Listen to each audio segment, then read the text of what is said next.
What's up, everybody? Thanks for checking out Hunt, Shoot, Live. Super pumped about this episode because I've got a product from a company I haven't done anything with before called Mid 10. This is the Mid 10 12 power by 50 millimeter objective monocular. Now, I'm going to put a link to this product in the video description if you want to follow the link and find it and see all of the specs and even purchase the product. But today I'm going to talk about the specs, and I'm also going to show you guys some footage through this thing and maybe give you an idea if you might want it. So a little bit about it. It is super compact, as you can see, comparatively to the size of my hand, very, very small. Got your eyepiece on the back that has the diopter adjustment. It has the focus wheel, your 50 millimeter objective in the front. It's made out of a really nice rubber non-slip surface. It has a front cap for your 50 millimeter objective side, and you'll notice on the back that it has a grip, a strap if you want to slide your hand through it. But of course I have it mounted on my tripod, which is how I prefer to use it. It also comes with a little mini tripod. I guess if you wanted to sit this on your front of your vehicle or something. Of course, I have the huge tripod here that I use it on, but it has this. It screws onto the bottom. It comes with this nice hard case. It comes with the lens cloth, and then this piece that mounts right here, and that's what I'm going to attach my cell phone to here in just a minute and get some footage for you guys. Now, the first thing that I noticed right off with this was that the 12 power is a little bit low from what I'm used to for a monocular. Usually a set of 8 power, 10 power binoculars do really good, and that 12 is kind of in the middle. In my opinion, I prefer something a little bit more powerful. So I guess I would have maybe liked that this would have been a 15 or a 20 power, but the 12 power is nice if you don't have anything else, or if you're just wanting something super small, using in close quarters. Now, the first thing I notice as I pull this up to my eye is the very center of it. Whenever you are looking at distance, or even when you're looking up close for that matter, the very center is the most clear part of it. And as you go out toward the edges, it's less clear. It's blurry as you get out toward the edges. And that doesn't seem to matter what focus I have it on. And I certainly have noticed that over the years as I use lesser expensive optics.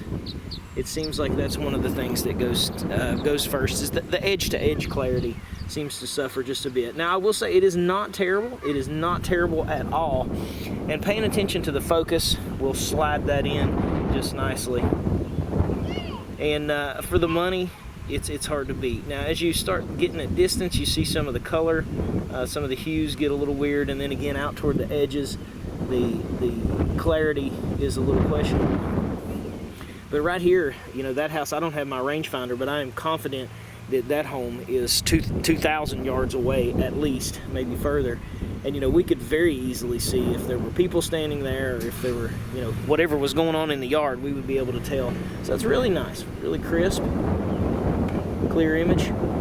With that 50 millimeter objective, certainly, you know, I don't have, certainly I've not tested it out, I don't know, but 50 millimeter, I have to feel like even if this was going to be a little bit lower of a light situation, you're probably going to gather light really, really well with this little monocular, just because it is so compact and you have that 50 millimeter objective to go with.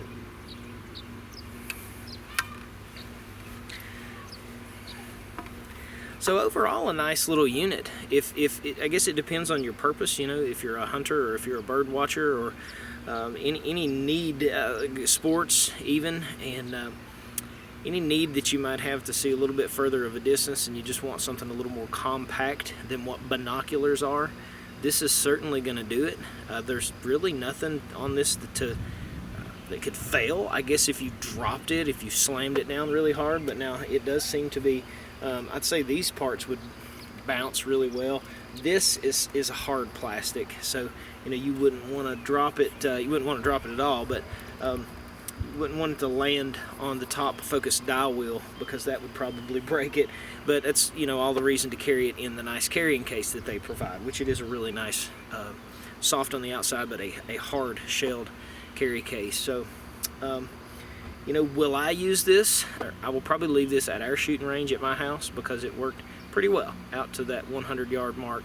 And depending on, you know, what you were trying to see at 160 yards, you know, if we were struggling to see misses with a really, really small caliber rifle. So, you know, anything more reasonable, we would have been able to see it easily. Obviously, from this footage, you could tell, spotting animals out to thousands of yards, you're going to be just fine. So the mid-10, 12 by 50 monocular, it seems to be, for the price, a pretty nice little unit. You guys follow the link in the video description and check it out for yourself. I appreciate you for watching Hunt, Shoot, Live. If you've not already, be sure to subscribe to the channel. Check out all of our playlists. Appreciate you guys. God bless you. We'll see you next time.